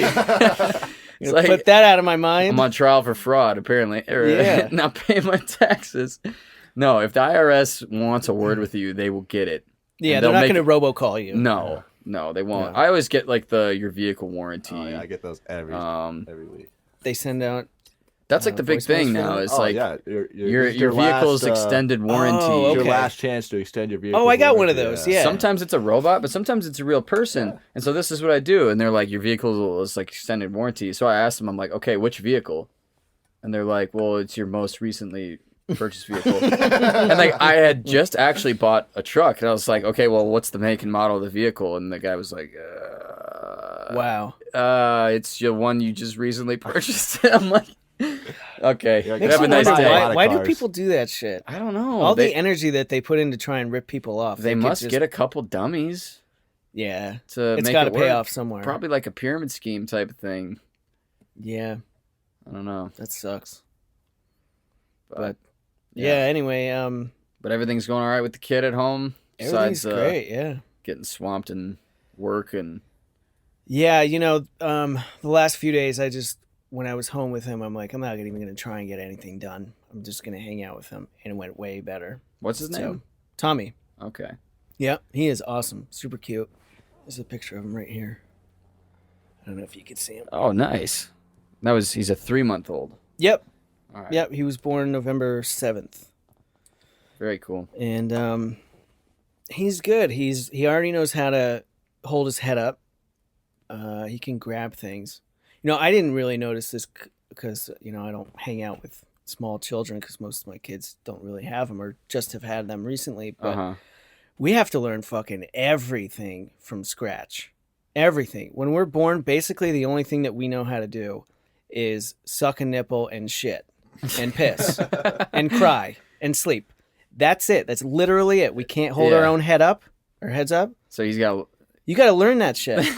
You do not come out of the womb with his the neck probably ability to isn't do strong that. enough yet. No, his is. Ah. Yeah, he's been able to do it from a pretty Okay. young age, and he loves He's standing. not, oh, he can stand, He can't stand on his own, but he like can. holding him up. Yeah, so if you just put your arms underneath his, or your hands underneath his armpits, he'll maintain his own weight, Okay. but he'll just kind of rock back and forth. and So stuff. okay, so he can't keep himself up. Correct. Correct. Yeah. Yeah. Yeah. Can he crawl yet? Not quite. Mm. Not quite. But he is a sleeper. This dude sleeps. Well, that's good for you, right? Yeah, it's awesome. We tell our friends how much he sleeps, and they're like, "Are you fucking kidding me?" Yeah. Dude, he sleeps from 11 at night until at least 8 in the morning. Oh, really? He sleeps better than us. He sleeps better than us. Hmm. He doesn't typically wake up in the middle of the night. I think my wife just put some kind of hex on him or something like that because she's an amazing, amazing sleeper. And when he was first born, she would just kind of cradle him all night, basically. And I think she just Yeah. I don't know. I don't know, put I a think spell on him. What's kind of funny is according to my parents, so my older sister, she was a menace as a baby, right? But my sister, when she, all my memories of her, she's always been very kind of quiet and shy and introverted, and she was always a perfect student, never had any problems. I, on the other hand, was a great baby, according to my parents. I was easy to take care of, but I was a fucking menace in school. So we kind of just reversed roles. I'm sort of Worried? I have that in my head. When is this kid gonna flip on me? When's he gonna start figuring And out be that a he can be a psycho? complete shit? Yeah. I was kind of like that too. I think for the most part I was a good kid, and then I had kind of a rough teenage years or Okay. whatever, and I was fighting with my parents constantly and all that kind of stuff. But Yeah. they like to kind of reframe it as if it's all my fault, like I was just this asshole teenager. I'm like, you guys were a part of that too. Yeah. You were tough. You were tough. My parents are kind of old school, which Yeah. is good. It's good. You see these parents these days where they want to be friends with their kids. Oh yeah. It's sort of weird. No, my parents did not have. I did not have the relationship with them.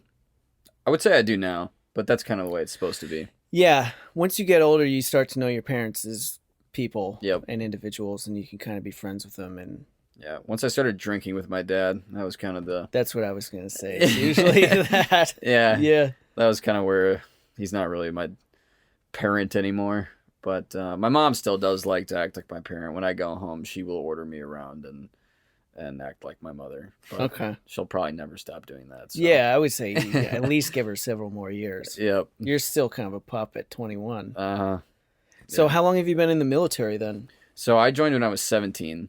I was a Okay. junior in high school. Holy shit. And I actually didn't know that you could do that until I started poking around at a Army recruiter. So like what I wanted to do was I knew that like you could pay for your school via ROTC scholarships and stuff. Yeah. So I did the brilliant thing and went and talked to an Army recruiter because I thought it was all one and the same, which most people do. Right? What do you mean? Oh, an Army recruiting station is going to get you to enlist. ROTC is a college program that is completely separate. It's an officer program, right? Oh, okay. So you can do one or the other, or you can do both, in which case I do both. But I have friends that just do ROTC. I have friends that are just enlisted in the reserves or National Guard. But, And their university education is not paid for? well, it is, but they like it through different means, right? So Okay. my money that my education benefits come from the reserves itself, the Army Reserves as an organization. So if that's confusing, like the Army Reserves is essentially the same. We have kind of the same function as the National Guard. The Mhm. difference is that the Guard belongs to the state. It's state funded and reports to the governor. The Okay. Army Reserves is federal. So the purpose of the reserves is to replace downrange active duty units, right? Mhm. To get to rotate them. Whereas the National Guard, their overarching purpose is more to protect the home front and to respond to natural disasters. Although the National Guard does get deployed to the Middle East all the time. Okay. So, yeah. So if you were to call up a recruiter, so like when I was 17 and I called up my recruiter, I was asking like, hey, like, I'm interested in, getting, my school paid for by the military. What can you tell me about that? This motherfucker says, yeah, come on down. Like, we'll talk about college. We'll talk about college. That's a weird way to put it. Well, yeah. So I was like, okay, sounds good. So I went in and they're like telling me like, yeah, man, we can ship you off to basic training this summer. And they're putting all this money in my face and stuff. And I'm like, holy shit. Before you even graduated high school. No, yeah. So the way it works is there's two parts of training when you first join the Army. You have your 10 weeks of basic training, but then you also have something called advanced individual training, which is basically where they teach you how to do your job. There's Okay. lots of different jobs in the Army. Sure. There are certain jobs where they will combine basic training and the job training. So like infantry, for example, is just one big block of training. Okay. Military police is the same thing. Combat engineers, that sort of thing. But my job was a motor transport operator, which is a fancy way of saying I drove big trucks, basically. Yeah. Yeah. So normally you do your basic training and then you immediately will ship to a different post to do your job training. Right. Whereas if you're in my case, they call it split training. You do your basic training for 10 weeks in between your junior and senior year of high school, come back, finish high school, and then you complete the job training portion after you graduate.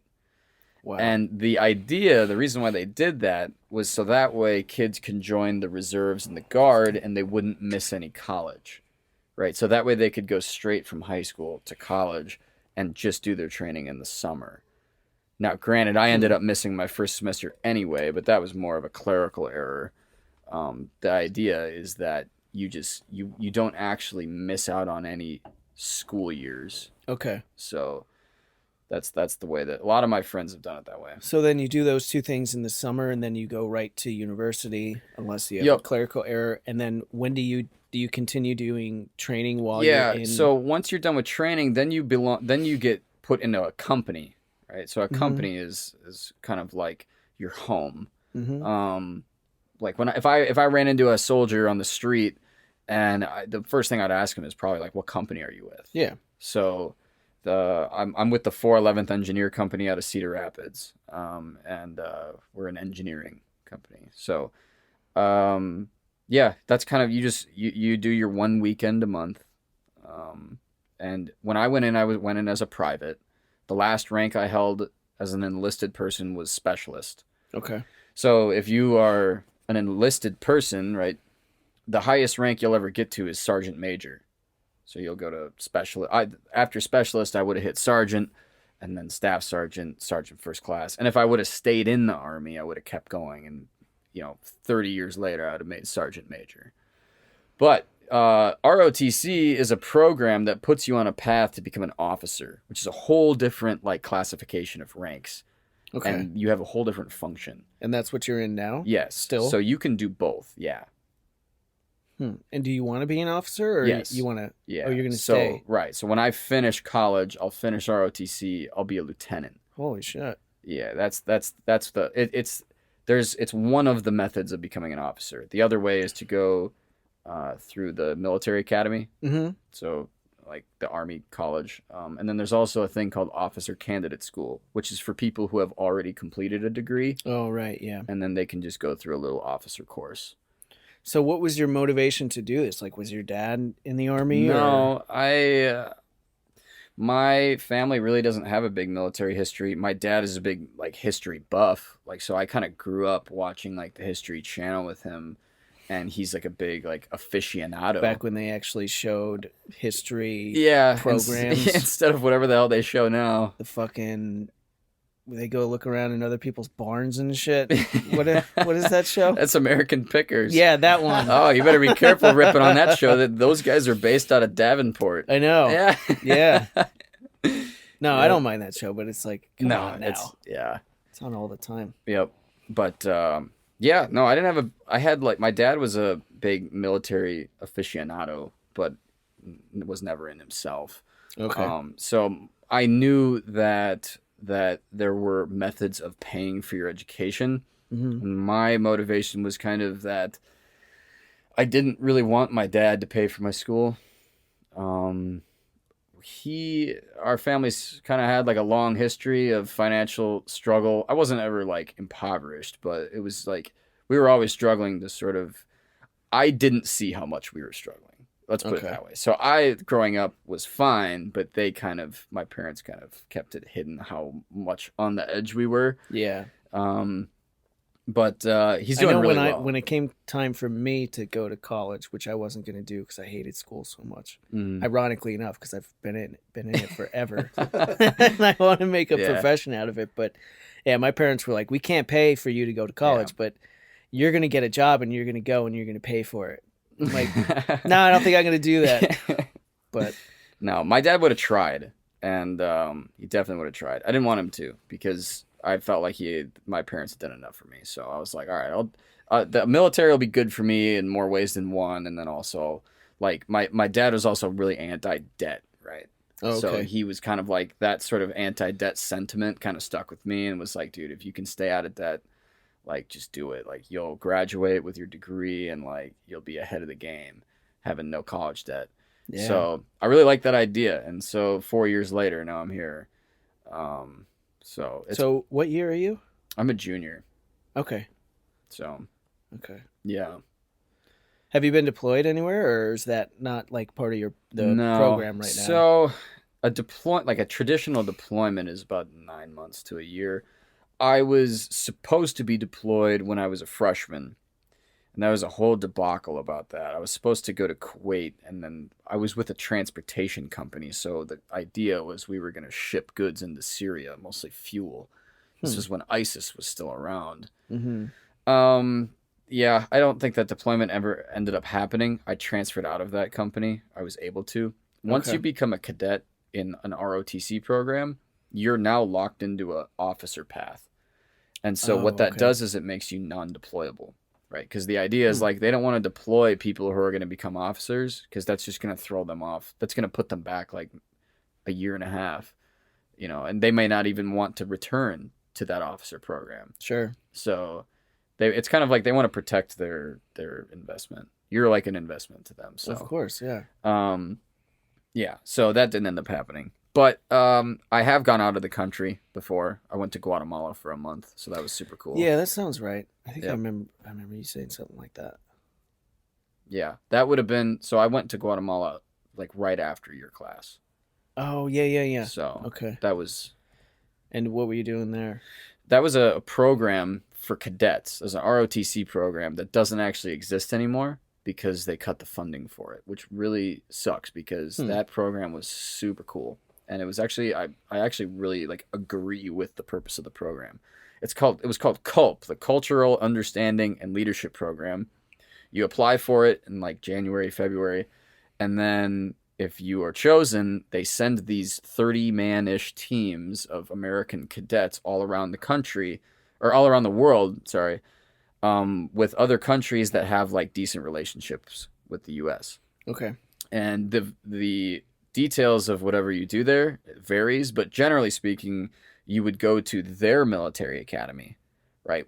And you would interact with their officer cadets, and you would sort of learn about their culture, maybe teach them about. So it's a diversity program. It is, but it's like one that I actually really stand behind. Yeah, And like for sure. the idea is pretty simple. It's like, okay, we train because we're going to train America's young future leaders to be more culturally aware, because we don't, there's not a lot going on in the US to do. Like, we operate in other countries. So cultural barriers, especially in like the Middle East, are like, that's a big, factor. Oh yeah. So the idea is we're going to train young American Army future leaders to become more culturally aware. And at the same time, they're also improving diplomatic relations with that military, right? Because we stayed for 3 weeks at the Guatemalan Premier Military Academy. It was like their version of West Point. Oh wow. And they like treated us like amazing. Like, they were so happy to have us there. That's awesome. They threw banquets for us and shit. And how was the food? The breakfast and dinner, these poor souls ate the same thing every day. It was like one egg, beans, and like some bread rolls. And like that sucked for me because I really don't like beans. So what? I mostly I'm not a big fan of beans. Sometimes I would choke them down, but refried beans, baked beans, barbecue beans. No, they're not my man. thing. No. And so I was mostly surviving on bread and eggs in the morning. Yeah. But then for lunch, I guess it's part of the Latin culture. Their lunch was like more extravagant. So we would have like chicken or fish or something like, and soup, and there'd be more stuff available for lunch. But yeah. On the weekends, though, the weekends were different. We didn't stay on their base on the weekends. We went and toured. So we went and toured Guatemala City, cool. and we saw Antigua. And we went to, like, saw a volcano. We saw the lake that they got there, El Lago de Atilan. Mm-hmm. Oh my God, we ate at the nicest restaurants we possibly could. I mean, we had a huge budget. We stayed in these super bougie 5-star hotels. That was like, I'm sure the exchange rate is really good, right? it was pretty good, yeah. Yeah. Yeah, like we stayed at this one hotel in Antigua. Like, this is a place I would take my future fiance. Like, it was Nice. It was something else. Keep it in your mind. Yeah.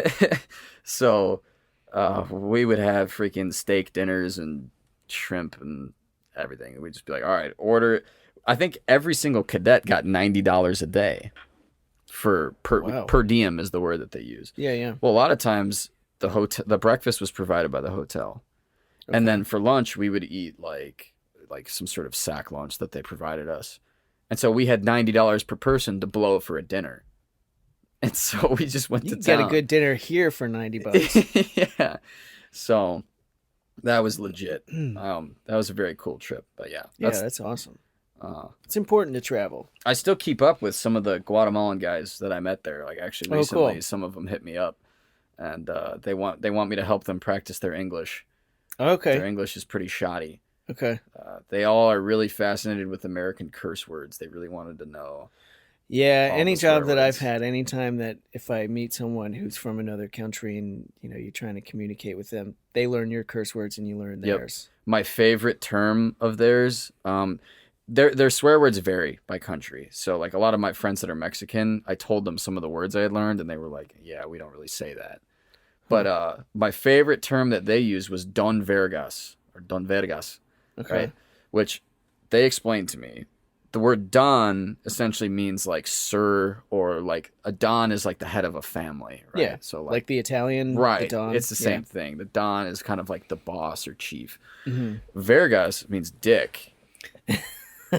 So you're basically the chief dick. The boss dick. Yeah, you're the head dick. And so they would It's kind use of a compliment, though, right? well, they used it as an insult. They used it to describe someone who thinks that they're the shit. Oh, yeah. Okay. So you're the biggest dick, basically. Is like yeah. I don't know. That was how like that. That's how I picked it up. But they loved that. I would like they were like, hey, go call that guy like a Don Vergas, and I would say it to him, and they'd all start laughing, and they thought I was hilarious. Nice. So that was a funny one. They also had like so many different terms for like different shit, like hungover. Like to say I'm hungover. It's borracho. Borracho. Borracho means drunk. Oh, okay. But to say it, like my favorite term that they used for a hangover was hecho mierda or hecho de mierda, which means made of shit. I haven't heard that one before. Yeah, the amazing thing about that trip was finding out that these kids, these guys that were my age, right? They were so much like us. Huh. And then just the way that they acted. And once we sort of started communicating with each other and got to know each other, and we had a few guys that were really good Spanish speakers. My Spanish is like shoddy. It was okay. Yeah. But yeah, once we started to like really start to bond with these cadets, I mean, like they were hilarious and they thought we were hilarious, and they're actually not that different than us, Yeah, that makes sense. which is wild. I mean, you probably have the same kind of general sense of humor. Mhm. Yep. You know, you're obviously in the same sort of stage in your life. Yeah. In military school, and So that was really cool. That was the first time I had ever interacted with someone who's like 100% foreign, like not like an American immigrant or whatever, like foreign. Who? Yeah, I've had a lot of friends that I've worked with in the past at various places who are from, if not Mexico, South America. Yeah. Yeah, I've always been able to find some kind of common ground with them. Yep. And they tend to be pretty funny people. Yeah. Mexicans and South Yep. Americans. Yeah, they are. and- They got a sense of humor, that's for sure. Yeah. But yeah, I'd love to go back there. I never got to see Tikal, which is the Mayan pyramid that they got going on there. Oh, That's that'll like be legit. yeah, that was too far away from us, and also there's too much bad things that could go wrong Yeah. on the trip. So it was like Yeah. a 7-hour bus ride. So we would have not have been able to make it back in time. But Yeah, that's another thing about travel is in different countries and stuff is you kind of it can give you a new appreciation of what we have here in oh the yeah, States. for sure. Yep. Yeah. And even a nicer country and different European countries, it's You start to miss home yeah. if you're there for Yeah. long enough. I did like a 5-week European trip right Okay. after I graduated from Santa Cruz for my Mhm. undergrad.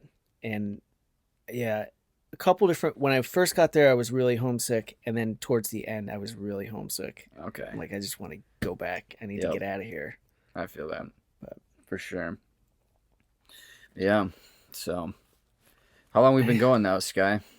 Hour 50, about 20 minutes after the last. Hey, we're almost done with other topics. That does happen.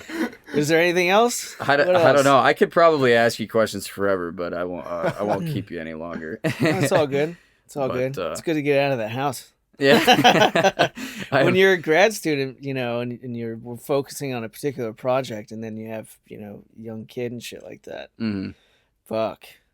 Like, I don't think we left for a couple months. Really? Yeah. After he was born. But it goes by kind of quick. And When you're that busy, life probably just flies.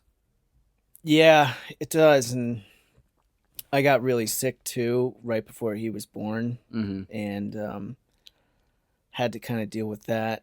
And so that was kind of preoccupying my mind. Yeah. Well, the crazy thing is, as a baby, like a month makes a huge difference in their growth.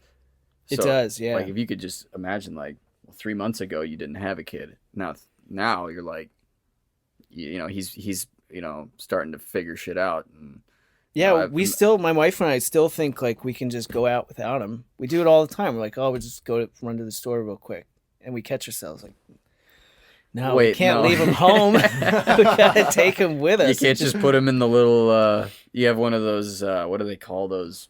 things where they sit in that little sack Oh, and the like little there's bouncy. Yeah, I know. the what you're talking- bouncy, yeah, I know and they what have like you're all the talking toys in front. It's like circular shaped. He doesn't have one of those quite yet. about. It's a little Yeah, saucer thing. You gotta yeah, get older for it's those, like a though. saucer. From the ceiling or whatever. Well, no, there's like The there's one- those too though. Those are Yeah, cool. it's kind of like that, except for it's almost like he's got his own little circular like- desk around him, Yeah. and there's like a pouch that they But he can put the bounce legs in it, through. right? Yeah. Or not necessarily. Not necessarily in those that you're Okay. talking about. I don't know. The one that you're talking about, I know what you're talking about too. Yeah. I'm gonna get one of those those when look I'm a fun. parent though, because then you can just put them in there, and then they're distracted, and you can probably take your eyes I off don't them. know how you describe It's, it. They can't go Um, anywhere. It's tough because at least when they're this young, their attention spans are really short.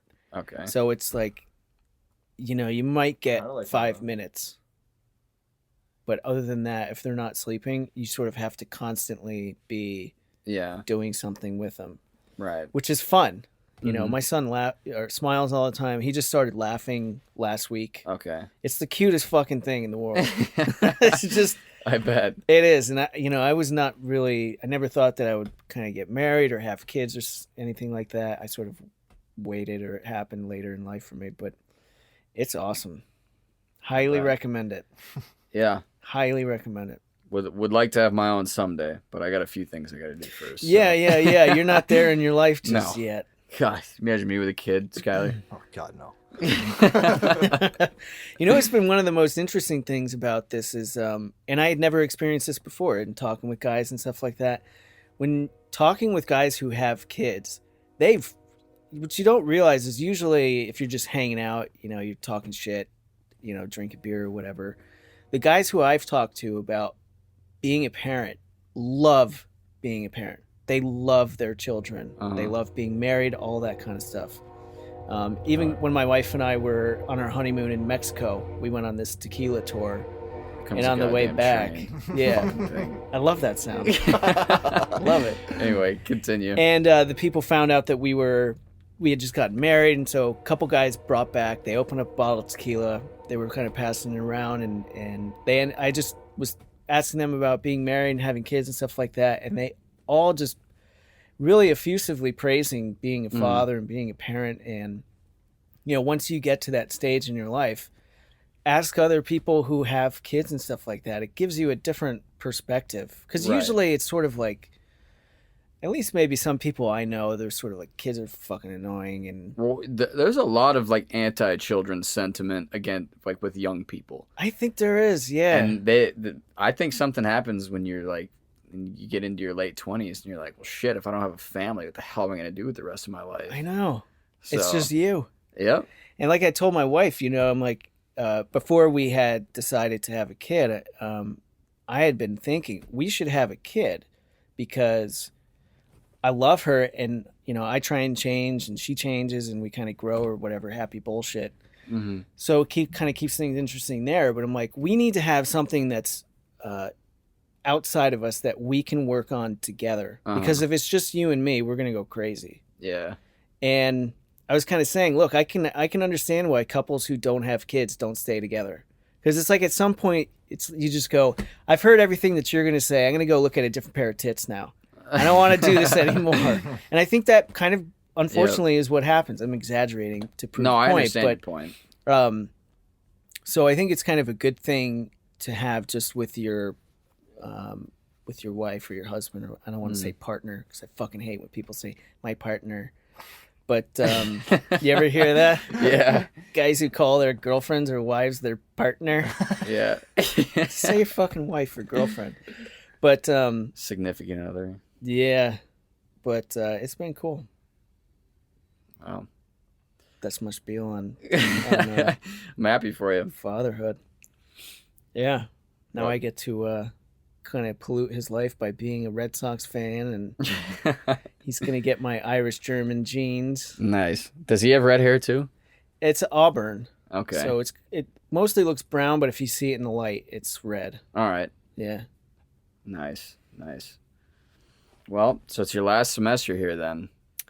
That's it. I'm done with school. I've then taken it as far as I possibly can. Off to Phoenix. Yeah. Cool. Yeah, my parents live in Cottonwood, which is up by Sedona. Okay. Cool. then- I would love to go there. I've heard it's beautiful. Sedona's gorgeous. Yeah. there's more red rock there than where my parents live. My parents, where they live, it's pretty too, but Okay. Sedona's different. Yeah. Yeah, of course, if you do end up going out there, let me know. Mm-hmm. Drop me a line. We'll be down in kind of the Phoenix area. So my wife has family in Southern California, and I've got a bunch of friends in Central California. Mhm. So Cool. Very cool. did the Midwest thing for 5 years. It'll be Yeah. 5 years. I've been doing the Midwest thing for 21 years. Before I moved here, I told myself I'm never living in the Midwest. That's what everyone says. Yeah. It has pros and cons. There's It's a been lot. good. It's been good. You know, I like Iowa City. The thing that kind of wears on us is that there's fucking nothing around. Yeah, there's You not much know? to look at. It really isn't. You have to travel. It's an hour and a half to Des Moines. Mm-hmm. You know, it's cool that it's 4 hours to Minneapolis, Chicago, Yeah. Kansas City, St. Louis, but Mhm. we need something else that's Yeah. around. It's just, It's just corn for forever. yeah, Um, it is. but guess we'll wrap up All then. right. I could probably pick your brain forever, but Yeah, well, we'll just. I think we wrap covered her most up of here. the comedy stuff, the Mhm. politics stuff. I think you answered most of my questions that I had kind of going in about that. Okay. And it's good to hear that it didn't sound like the class, like I was leaning one way or the other. Because No. I don't like to be like I that. didn't think so. I mean, I knew you weren't obviously like super left wing, but I didn't think like you were overtly right wing either. Your class Yeah, was so- pretty open. I come from sort of the way that I learned is that you're not supposed to be able to tell the politics of the professor. Mm-hmm. That's what I learned. That's what I kind Yeah. of grew up came up with. And so that's what I've been. I mean, I'm not necessarily a political person anyway, so I Yeah. don't know if I would talk about that shit to begin with. Right. But it seems like too often, at least now, you can just tell what their politics are right off the bat. Yeah, especially some classes definitely, but not every professor I've had has been bad. But that one class especially was the worst. Yeah. But, What can you do? I Take it in digress. stride. It's over now. Yeah. You made it. All right. Well, All right. Thank you thanks guys. so much for coming on. It's been fun. Appreciate it. It's been Yeah. fun. For sure. And that concludes our 10th episode of the show. Once again, make sure to find us on social media. Our accounts are listed in the description, but you should be able to find us just by searching for the Golden City Podcast. I had a lot of fun talking to Mike, and I hope you enjoyed our conversation as well. So thanks so much for tuning in. Cheers.